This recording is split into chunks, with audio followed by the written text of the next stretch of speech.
저는 연구소에서 살균제를 개발을 담당하다가 최근에 마케팅 부서로 이동을 하게 된 김나래라고 합니다. 잘 부탁드리겠습니다. 네, 오늘 정말 많은 분들이 비가 내리는 와중에도 방문을 해주셨는데요.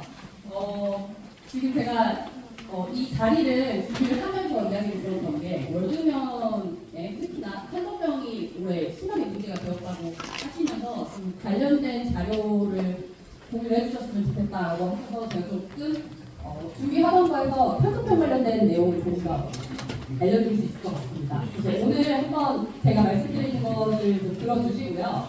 궁금하신 점이 있으면 저에게 물어봐 주시면 제가 얼마든지 답변을 드리도록 하겠습니다. 제가 말씀드릴 내용은 복숭아에 발생하는 주요 병해 중에 꼭 방제를 해야 되는 병을 좀 말씀드리고요. 물론 탄저병, 청복병 같이 함께 언급을 드리도록 하겠습니다.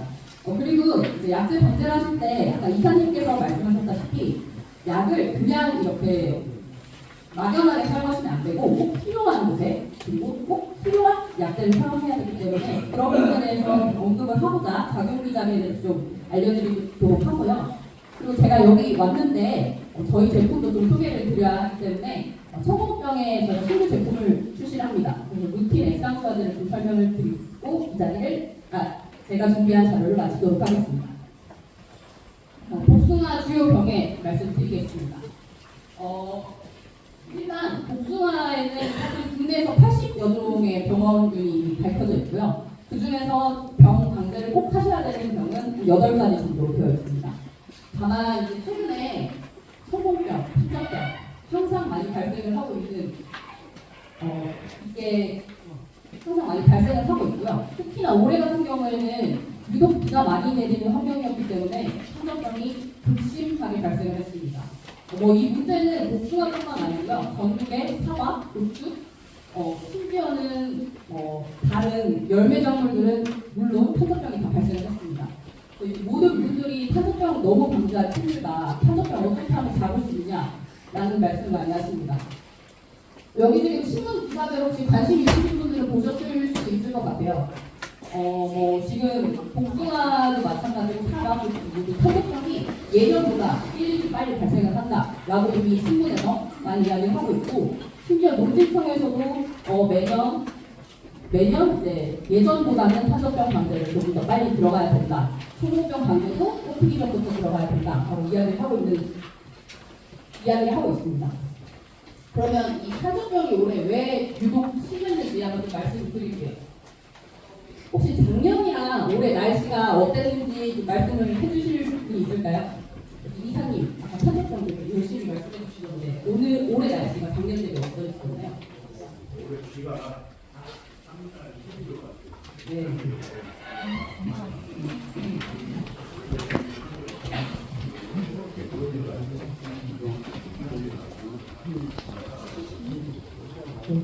맞습니다. 지금 말씀해 주셨다시피 작년 대비해서 올해 순천 지역에 비가 너무 많이 내렸어요. 지금 혹시 그래프 보시면 하늘색으로 보이는 부분이 비가 내렸다라는 부분인데 작년 대비 올해 보시면 하늘색이 유독 많고 많이 쏟아졌어요. 재밌는 거는 최대 강수량은 오히려 작년이 많은데 올해가 합계 강수량, 그러니까 1년 내내 내렸던 강우가 거의 2배 가까이 되고요. 특히나 5월에서 8월까지 왔던 비, 그러니까 복숭아 열매가 달려져 있던 그 시기에 비도 작년 대비했을 때 3배 가까이 비가 많이 내렸다라는 겁니다. 사실 이 상황이면 저희가 어떤 제품을 써도 탄저병을 피하기는 사실상 어려운 환경입니다. 그래서 저희가 농사를 지을 때는 하늘이 도와야 한다라는 말을 하는데, 그러면 하늘이 안 도와주더라도 저희가 어떻게 하면 병을 조금이라도 덜 걸리게 할 수 있을지를 제가 일단 설명을 드리도록 하겠습니다. 제가 이 날씨를 좀 말씀드린 이유는 특히 병한테는 비가 가장 중요하기 때문에 말씀을 드리고요. 비가 오면은 해가 없겠죠. 그 해가 없기 때문에 그 비가 맺혀져 있는 물기가 있는 그 열매를 말려줄 수 있는 시간이 부족하기 때문에 특히나 병 발생이 심하게 됩니다. 그 일조 시간 환경도 물론 중요하지만 이 결국엔 비가 오게 되면 병이 많이 걸릴 수밖에 없다. 그래서 내가 좀 더 내 밭을 신경을 써야 된다라고 이해를 해주시면 되겠고요. 그럼 주요 발생병을 제가 좀 말씀드리면서 환경병과 소원병을 좀 더 짚고 넘어가도록 하겠습니다. 복수가 흔히 저희가 3월부터 9월까지 표현을 드리는데 예시로 봐주시면 될 것 같고 5가지 정도 제가 오늘 잠깐 설명을 드리고 환경병을 좀 더 집중을 해서 말씀을 드리도록 하겠습니다. 많이들 이제는 거의 보지 못하실 거예요. 고갈병은 공개 방제는 물론이고 이제 신초 나오기 전에 그냥 딱 치셔가지고 보실 수가 없기 때문에 제가 그냥 언급만 하고 넘어가고요. 올해는 흰가루병 어떻습니다. 왜냐하면 탄저병이 너무 많이 발생했고 공기가 너무 잦았기 때문에 흰가루병이 발생하진 않았는데 실제로는 이 병 자체는 건조할 때 발생을 하는 거기 때문에 봄에 비가 안 오면 그때 신경 써주시면 되고요. 봄에 비가 온다 이러면은 어차피 살균 때 쓰실 거기 때문에 그때는 좀 신경 안 쓰셔도 됩니다. 이 병은 특이하게 찔레나무에서 이렇게 넘어옵니다. 찔레나무 있다가 거기에 흰가루 만들어서 복숭아에 주기 때문에 주위에 찔레나무 같은 종류가 있다면 같이 약재 처리해 주시면은 열매에 찍히는 흰가루 안 나타나게 하실 수 있고요. 잿빛무늬병도 마찬가지로 과거에는 많이 문제가 됐었는데 올해 잿빛무늬병 많이 못 보셨을 거예요. 왜냐하면 탄저병이 발생을 해버렸기 때문에 잿빛무늬병이 들어갈 수 있는 공간이 없기 때문에 올해 보기 힘드셨을 거고 이 병은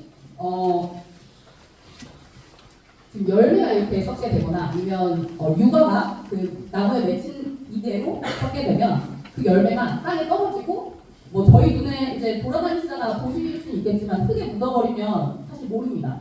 그때로 월동을 하고요. 그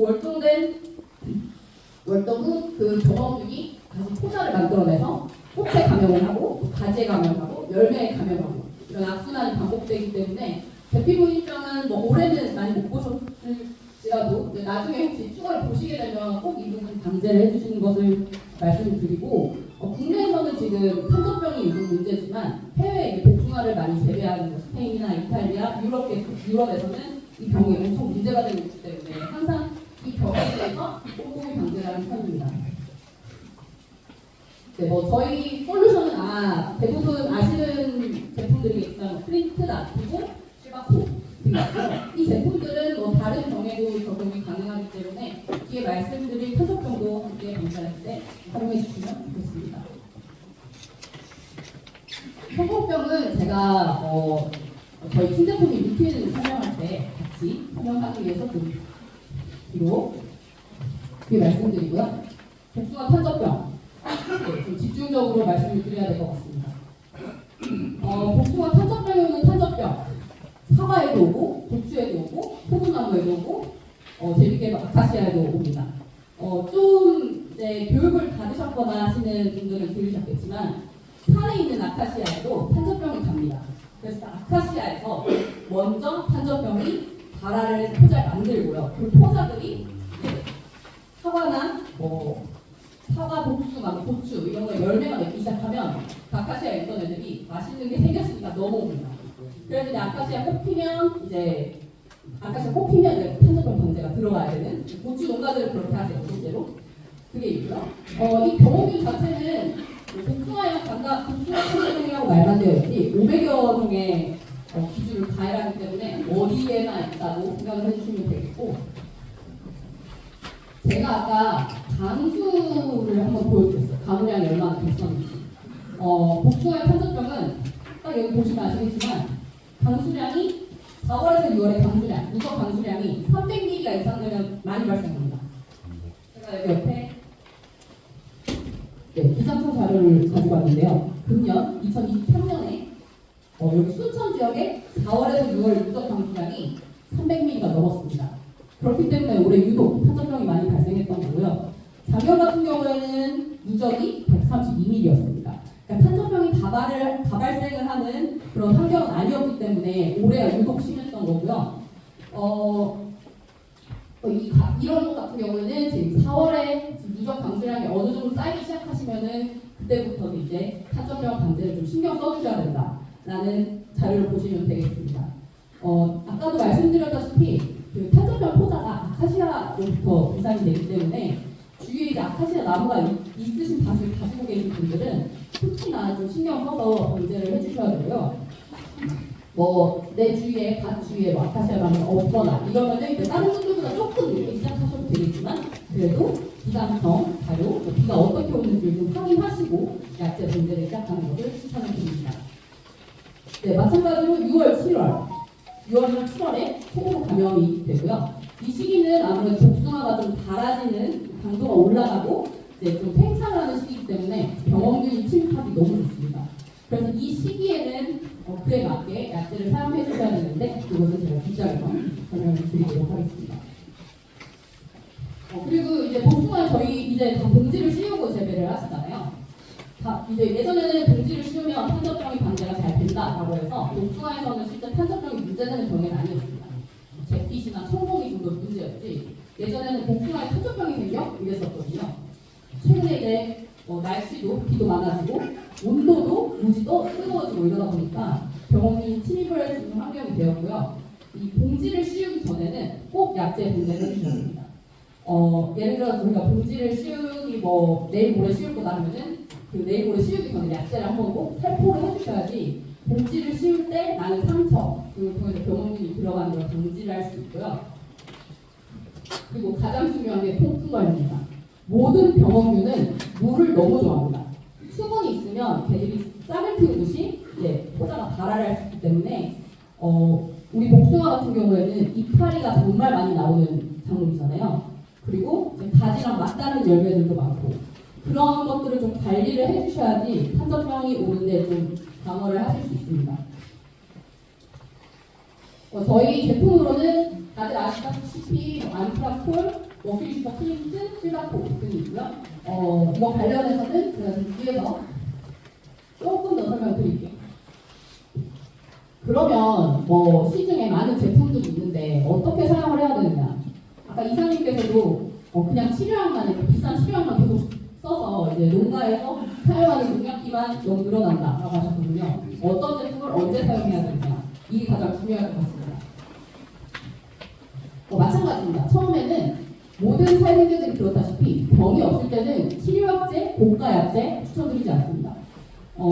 이게 어떻게 보면은 이 보호용 약제가 가지고 있는 능력과 치료용 약제가 가지고 있는 능력이 다른데 맞지 않는 곳에 사용을 해버리면 치료용 약제 같은 경우는 치료를 할 부분이 없는데 약을 남용해버리게 되거든요.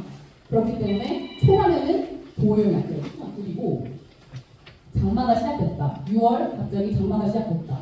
올해 같은 경우는 5월부터 비가 내리기 시작했는데요. 그렇다면 그때는 내우성 있는 약제를 사용을 해주셔야 됩니다.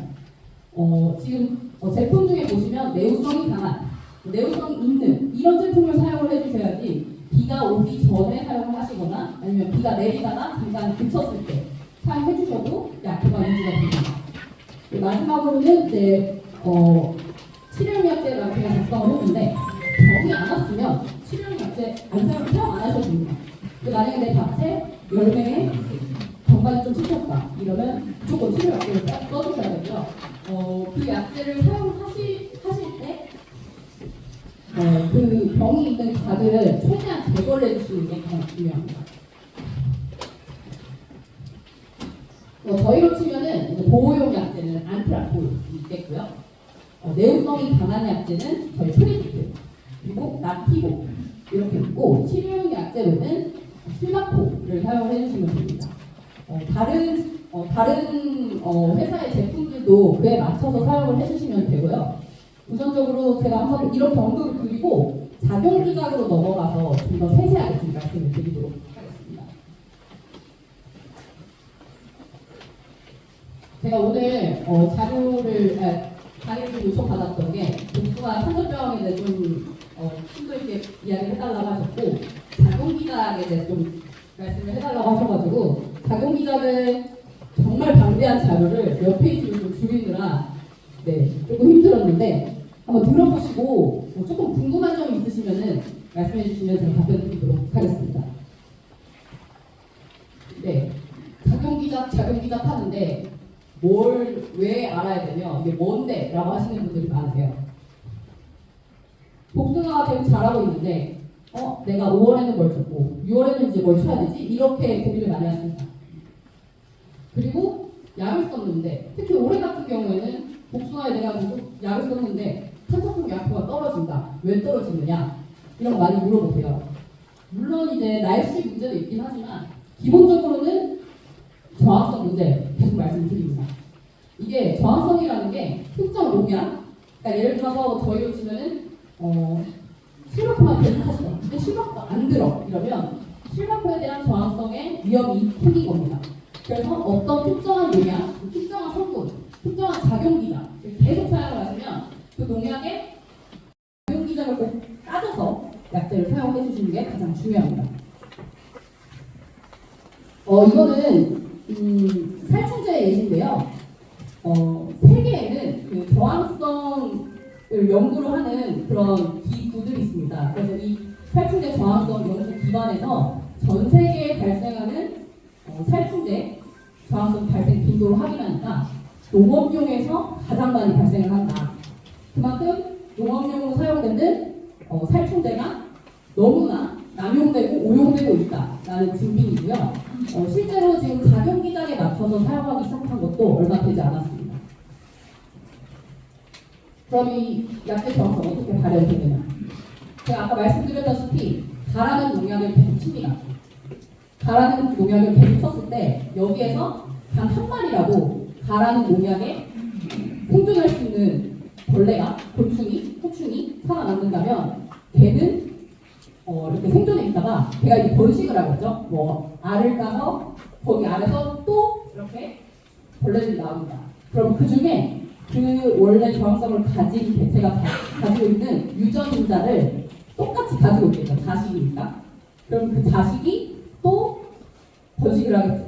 계속 이렇게 저항성을 가지고 있는 개체들이 늘어납니다.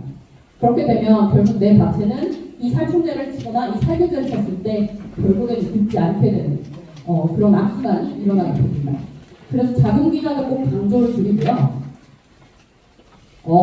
살균제 작용기장 설명드리자면 너무 방대합니다. 사실 저도 이거를 이렇게 눈 감고 외우라고 하면 외울 수도 없고요. 설명드릴 때도 쉽진 않습니다. 근데 딱 이것만 아시면 됩니다. 살균제 작용기장은 세포에 관여한다. 그래서 뭐 저희 세포를 가지고 있잖아요. 미생물도 세포를 가지고 있는데 그런 곰팡이나 세균의 세포에 작용을 한다라고 딱 이해를 해주시면 될 것 같습니다. 좀 더 세밀한 부분은 제가 뒤에서 설명을 드리겠고 살충제는 이와는 좀 다르게 뭐 신경계 아니면 이제 접촉형 그리고 이제 섭식 먹어서 장에 영향을 주는 그런 좀 다른 차이가 있고요. 살균제는 다만 식물 병원균의 세포에 작용을 한다라고 이해를 해주시면 되겠습니다. 네, 뭐 많이 적혀 있죠. 하나씩 그냥 제가 간단하게 말씀드릴게요. 네, 혹시 일품이나 옥솔린산이라고 되어 있는 제품 혹시 사용하시는 분들 있을 거예요. 항생제 중에 일품이면 엄청 고가의 제품인데 그 제품은 DNA, RNA 그러니까 세균의 DNA, RNA에 영향을 줘서 더 이상 단백질을 만들어내지 못하게 하는 역할을 합니다. 이 제품만 가지고 있는 작용기장이기 때문에 아무래도 좀 고가의 면도 있고요. 다른 항생제 대비해서 좀 약도 잘 듣는 편입니다.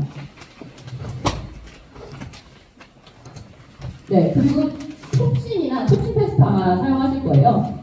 나무 이렇게 전정하시고 이렇게 페인트 칠하시는 게 있는데 톡신 같은 경우에는 이제 곰팡이의 세포의 골격, 이제 형태를 유지할 수 있는 그 기능을 억제하는 역할을 하고요. 가장 많이 보셨을 텐데 다2, 다2라고 되어 있는 것과 다3이라고 되어 있는 걸 가장 많이 보셨을 거예요. 저희로 하면 이제 머큐리, 그리고 프린트가 여기 속하는데요. 이 제품들은 미생물들이 이제 곰팡이가 호흡을 할 때 그 호흡을 하는 부분에 대해서 어떤 퇴로를 막는 그런 역할을 합니다. 저희도 마찬가지로 숨을 쉬고 있는데 숨을 이렇게 못 쉬게 하면 죽잖아요. 똑같이 병원 중에 숨을 쉬지 못하게 해서 더 이상의 번식을 막게 하는 그런 역할을 하고 있습니다. 다만 이 다로 시작되는 제품들은 대부분 좀 저항성 관리를 좀 필요로 하는 제품들이기 때문에 많이 연용을 하거나 하시면 저항성 위험으로 노출이 되게 됩니다. 보통 이제 농진청에서도 공고를 하는 게 다 2, 그리고 다 3 제품들은 연용을 해서 사용하지 말아라라고 이야기를 하고 저희가 안전 사용 기준이라고 해서 연 2회 사용을 권고를 하고 있습니다.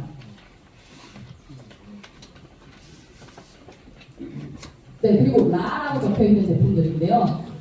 이 제품들은 항생제, 보통 저희가 많이 사용하는 스테프마이신, 농용식, 아그레포, 그리고 이제 성보에서 나오는 성보사이클린 여기에 속하고요. 이 제품들도 마찬가지로 단백질을 만들지 못하게 합니다.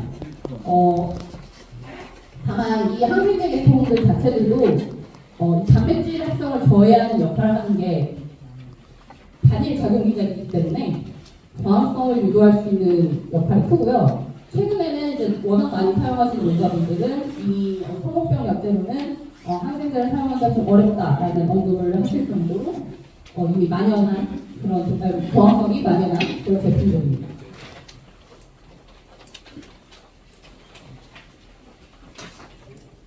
네, 그리고 마라고 되어 있는 제품들은 기본적으로 보통은 잿빛 곰팡이에 좀 방제가 유리한 제품들이기 때문에 저희 복숭아 이제 농사 지으시는 분들로 치면은 잿빛 무늬를 잡으실 때 좀 사용하실 수 있는 제품들이고요.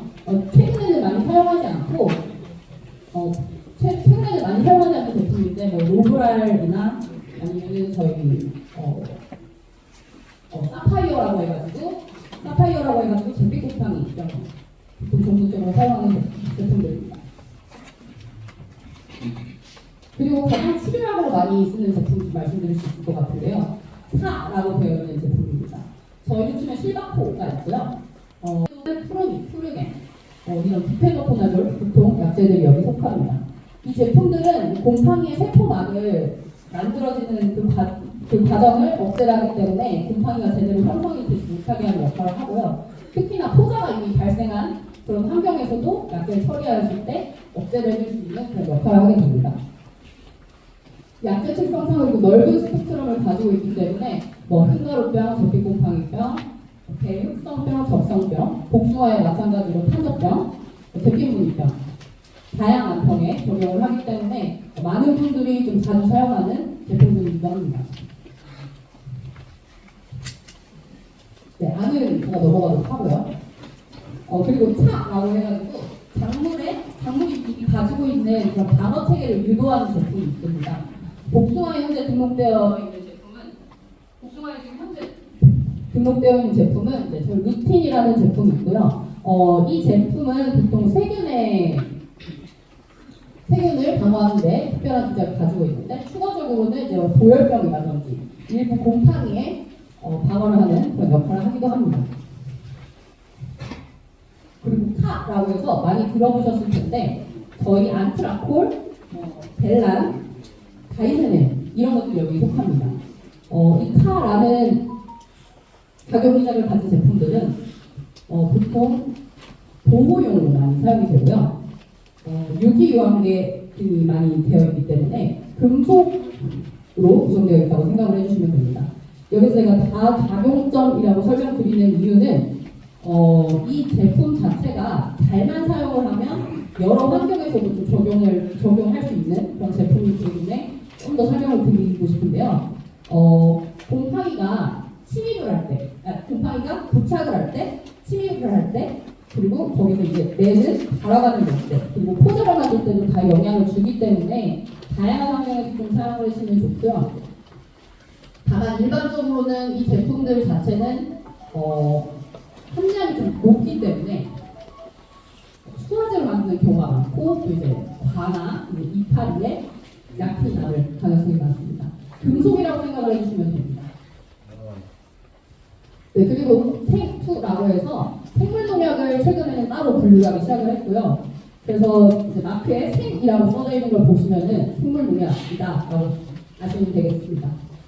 지금 국내에서 복숭아에 등록되어 있는 생물 농약은 2개고요. 그 중에 하나가 저희 세레나데 아소입니다. 네, 그리고 마지막으로는 이제 미분류로 되어 있는 건데 이거는 아직 영구적으로 작용 기작이 어떻게 되어 있는지 확인이 되어 있지 않기 때문에 지금 국내에서는 미분류로 되어 있는 상황이고요. 항생제 중에 달리나마이신 A, 한우물 용마루가 여기에 속합니다. 네, 그럼 작용 기작을 제가 쭉 이렇게 그냥 설명을 드렸는데 어떤 제품을 언제 쓰는 게 좋냐 딱 포인트고요. 그래서 제가 딱 말씀드리면 크게 3개로 딱 말씀드릴 수 있을 것 같습니다. 병원균이 침입을 하는 순간에마다 저희가 적용할 수 있는 제품들이 있는데요. 처음에 병원균이 도착을 해서 거기서 이제 싹을 내는 그 순간일 때는 칼을 사용해 주시면 됩니다. 그러니까 제가 아까 보호용으로 사용하는 제품들 말씀드렸잖아요. 뭐 안트라폴, 다이즈넴, 델란 이런 제품들 약제는 보호용으로 병원균 부착을 하기 전에 사용을 해주시는 게 가장 좋고요. 근데 병원균이 이미 붙었는지 안 붙었는지 사실은 저희는 눈으로는 모르죠. 눈으로는 모르고 지금쯤 했으면 병원균이 있겠구나 아니면 병원균은 아직 안 왔지만 내가 예방적으로 사용을 해야 되겠구나 할 때는 카가 적혀있는 제품을 사용을 해주시면 되겠습니다. 그리고 이제 좀 비가 왔다. 온도가 조금 올라갔다. 이럴 때는 보호용 약제뿐이 아니고 보호용 그리고 내우성이 있는 제품 사용을 해주시면 되겠습니다. 일반적으로는 호흡저에대로 다 2나 다 3이 들어가 있는 제품을 사용해 주시면 되고요. 그 마지막으로는 아까 말씀드렸다시피 침입을 해서 이제 병만 찍혔다 이러면은 4, 1이 되어 있는 제품을 사용을 해주시면 됩니다. 그럼 아마 그런 질문을 하실 텐데 지금 제가 이렇게 3개만 말씀드리면 그 중간에는 뭘 써야 되느냐 보통 그렇게 물어보세요. 그래서 그러면 다 4만 써야 되느냐라고 하시는데 실질적으로 이제 사용을 할 만한 제품들이 이 3가지 제품이 들어가 있는 제품을 사용을 해주시면 됩니다. 예를 들어서 지금 4와 4, 3 사이에 내가 중간에 약을 뿌려야 되는데 뭘 뿌려야 될까? 파는 내가 얼마 전에 썼는데, 다도 내가 얼마 전에 썼는데, 이러면 그러면 난 쓸 약이 없나? 이렇게 생각을 하실 거예요. 그러면 그때는 다른 제품끼리 혼용이 되어 이미 합쳐져 있는 합제를 좀 사용하시는 걸 권장을 드리고 싶습니다. 합제가 나쁜 게 아니고요. 합제를 쓰시면 저항성도 좀 피하실 수 있고 방제 효과도 좀 더 얻을 수 있습니다. 물론 제가 항상 합제를 쓰라는 말씀은 아니고 칼을 사용하시다가 바로 넘어갈 때, 바로 넘어가시다가 사로 넘어갈 때, 그때 중간중간에 합제를 사용해 주시면 되겠습니다. 네, 제가 아까부터 다 하는데 농약 사시면 딱 보실 거예요. 여기 오른쪽 모서리에 이렇게 항상 써 있습니다. 살균제는 이렇게 한글로 써 있고요. 살충제는 숫자로 써 있습니다. 그래서 그거 부분은 한으로 사용하셔야 되고 가장 재미있는 게 제품명이 다릅니다. 저희 프린트가 있고요. 한동에 에이프릴이라는 제품이 있는데요. 실제적으로 이 두 가지 제품은 같은 제품입니다. 물론 제가 작용기작도 확인하라고 말씀드렸지만 이 작용기작이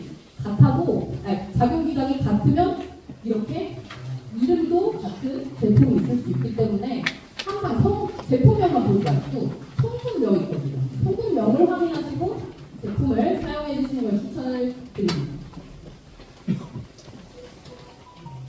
네. 그래서 제가 지금 작용기작까지 말씀드렸는데 시간을 제가 너무 많이 써가지고 한번 지금까지 했었던 걸 잠깐 요약을 드리자면 앞으로는 복숭아에 수확 후에도 방제를 해주셔야 됩니다.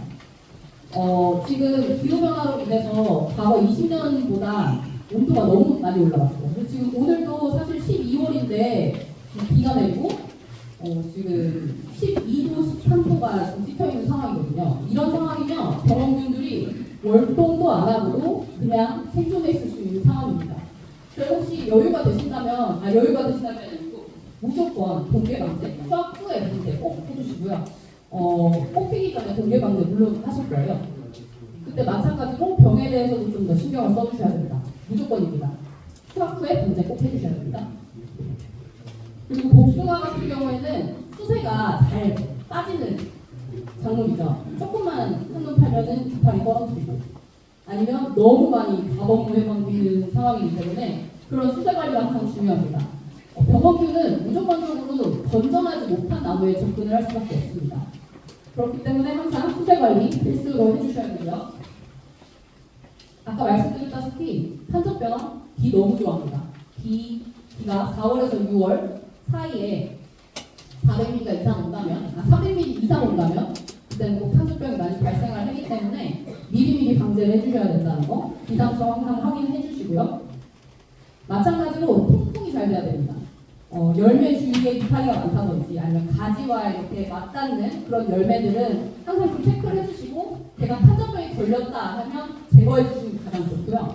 탄저병 안 걸리면 상관없지만 그 탄저병 걸린 열매, 숨어있는 열매 하나 때문에 다 전체가 탄저병이 걸릴 수 있습니다. 그래서 꼭 항상 그런 숨어있는 열매들 유의를 해주시고요. 앞서 말씀드렸다시피 약제 사용하실 때는 사용 시기와 목적 그리고 작용 기간을 꼭 따져가면서 꼭 굳이 병이 안 걸렸는데 치료약을 사용하시거나 병이 이미 걸렸는데 보호용약을 쓰시거나 그런 부분을 조금 피해 주시고 맞게 사용해 주시면 되겠습니다. 네, 지금 제가 복숭아 병해랑 작용기작 하면서 좀 약제를 어떻게 사용해야 되는지 좀 말씀드렸는데요.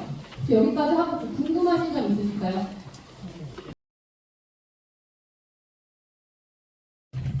이 병도 마찬가지로 월동을 합니다. 특히 숲이 틈에 많이 월동을 하는데 복숭아는 좀 전정도 많이 하는 작물이고 또 특히나 이렇게 숲이가 조금 두껍게 생기는 작물인데 그 틈사이에서 세균들이 월동을 합니다. 온도가 올 때까지 자기들이 선호하는 그런 시기가 올 때까지 머무르고 있다가 이제 봄비가 좀 내리기 시작하면 발생을 하게 됩니다. 최근에는 이제 봄 온도가 앞으로 많이 당겨진 부분도 있고 개화기가 좀 앞으로 당겨지다 보니까 병 발생도 이렇게 시작이 되는 편이고요. 특이하게도 너무 고온이 되면 병의 진전이 멈춥니다. 이 세균의 특성상 너무 고온이면 가륙을 하지 않기 때문에 이게 온도가 35도 이상 넘어가면 병 발생은 더 이상 일어나지 않는 편입니다. 소금병은 모두 다 아시겠지만 비바람이 가장 큰 요인 중에 하나이기 때문에 비바람이 좀 예상된다 아니면 내일 기상청에서 바람이 많이 분다고 했다 그러면 염려를 해주시고 미리 안전방자 해주시는 게 가장 중요합니다.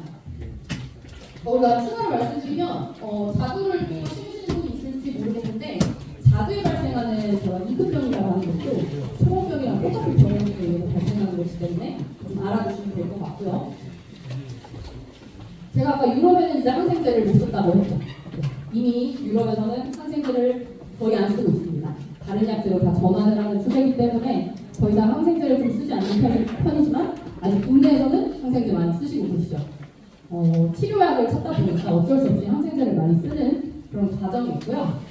실제로 지금 농가원에서 항생제를 얼마나 쓰고 있는지 복숭아 농가들 대상으로 한번 조사를 했습니다. 연평균 살균제라고 해서 약제를 치는데 거의 12번 가까이를 사용을 합니다. 그 중에서 7번, 많으면 7번 정도가 항생제를 쓰기 위해서 약제를 살포한다고 합니다. 근데 이렇게 항생제를 사용을 하게 되면 실제적으로는 매년 내가 제 항생제가 안 듣는다 라는 느낌을 항상 가지고 계세요. 실제로도 약을 찾는데도 잠깐의 효과만 있지 꾸준히 이렇게 소고병이 떨어지는 효과가 보이지 않는다라고 이야기를 하세요. 이게 왜 항생제가 계속 문제가 되냐면 항생제는 실제적으로 사람한테도 쓰고 동물한테도 씁니다. 그걸 저희가 농업용 항생제라는 이름으로 사용을 하고 있기 때문에 실제로 그 WHO 그 세계 보건기구 연구에서는 이런 항생제를 많이 사용하는 게 결국에는 인간과 동물한테도 이제 저항성을 유발할 수 있다라는 연구를 계속적으로 내고 있습니다. 그래서 한국에서도 지금 농어원에서 이런 걸 조사를 계속 하는 부분이고요. 때문에 항생제 사용을 좀 줄여야 된다라고 이야기를 하고 있습니다.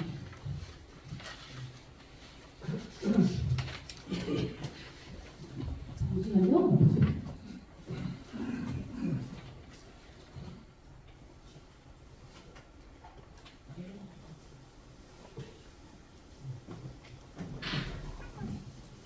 네, 그럼 제가 항생제를 좀 이야기했으니까 항생제 대신 다른 솔루션을 제가 말씀을 드리려고 왔겠죠. 그럼 제가 여기 앞에 이렇게 있는 걸 좀 설명을 드릴게요. 저희가 루틴이라고 하는 신제품을 내년 출시를 합니다. 이 제품은 기존에 있던 항생제가 아니고요. 새로운 신규 작용기작을 가진 제품이라고 생각을 해주시면 되겠습니다. 이 루틴 같은 경우에는 뿌렸을 때 작물이 그 복숭아 나무가 가지고 있는 방어 체계를 활성화를 시킵니다. 저희가 독감 때문에 주사 맞잖아요. 백신 주사. 그거와 마찬가지로 생각하시면 됩니다. 미리 나무한테 이런 신호를 줘서 소금병에 대해서 방어를 해라. 이렇게 신호를 주게 됩니다. 그럼 그 신호를 가지고 소금병이 이렇게 들어왔을 때 소금병이 들어왔네? 빨리 차단을 하게 됩니다. 특히나 이런 작용기작 같은 경우에는 한번 나무가 가지게 되면 학습을 했기 때문에 또 병원이 들어와도 그게 있었지 하면서 이렇게 발휘를 하는 그런 역할을 합니다. 그래서 기존의 항생제처럼 순간적으로 이렇게 역할을 하는 게 아니고 꾸준히 가지고 있기 때문에 긴 지속 효과를 가지고 있고요. 또 비항생제 계통의 약제이기 때문에 저항성 관리에도 최적화된 제품이라고 말씀드릴 수 있겠습니다. 지금 혹시 루틴에 대해서 아시는 분이 있을 수도 있겠는데 과거에는 저희가 이 제품을 저에다가 적용을 했었습니다. 최근에 근데 이제 초보병이 너무 문제가 되고 폐기병이 문제가 되다 보니 우리가 복숭아나 자두, 매실, 핵과류에다 한번 등록을 해서 농가분들이 사용할 수 있게끔 하자. 그래서 최근에 등록이 되었고요. 보시는 바와 같이 매실, 복숭아, 자두에 초보병이 등록이 됐습니다. 그래서 125ml 한 병을 이제 20단말에 사용하는 벽이고요. 지금 연 3회 이내로 사용할 수 있게끔 등록이 되어 있습니다. 추천 살포 시기는 이 제품은 예방적으로 사용을 해주셔야 되기 때문에 낙하 후에 신초가 발육할 때 사용하시는 걸 추천드리고요. 이 부분이 왜 가장 중요하냐면 저희가 독감 주사 맞을 때 독감 걸리기 전에 맞잖아요. 마찬가지로 생각을 해주시면 됩니다. 그래서 미리 복숭아가 병이 오기 전에 치는 걸 추천을 드리고 만약에 내가 이때는 이 약제를 안 썼는데 병이 발생을 해서 항생제를 썼어. 그러면 항생제 다음에 저희 루틴을 사용을 해주시면 항생제가 먼저 치료해주고 이미 얘가 소금병에 대해서 어느 정도 학습이 되어 있는 상황에서 저희 루틴을 사용을 해주시면 긴 지속 효과를 가질 수 있습니다. 네, 뒤에는 이제 약효 사진이고 하기 때문에